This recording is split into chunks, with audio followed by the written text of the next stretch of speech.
अल्लामा इकबाल ने इसी को तो कहा कि वो तुम्हारे आबा थे जिनकी वजह से तुम दुनिया में फख्र करते हो, कहते हो हमारे अंदर नबी आए, हमारे अंदर सहाबा है, हमारे अंदर रूमी आए, हमारे अंदर गजाली है। अल्लामा इकबाल रहमतुल्लाह अलैह कहते हैं।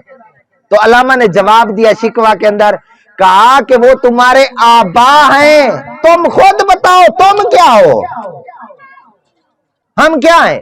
मैं जो रोजाना अपने बाप दादा के ऊपर बैठ के फख्र करूं, मैं कुछ करूंगा तो बनूंगा ना भाई। अक्सर हम तारुफ कराते हैं, मैं जी फलां का बेटा हूं, भाई तुम क्या हो, तुम्हारी कोई अपनी शनाख्त है? ये मेरा दादा फलां कर गया था, तुमने क्या किया है?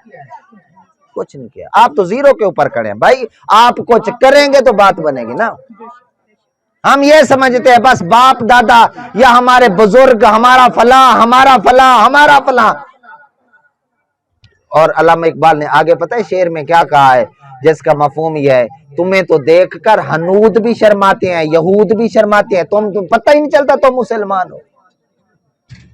यानी तुम बुजुर्गों का नाम लेते लेते नहीं थकते, और खुद तुम्हारा ये हाल है कि जीरो से भी नीचे माइनस में खड़े हुए हो।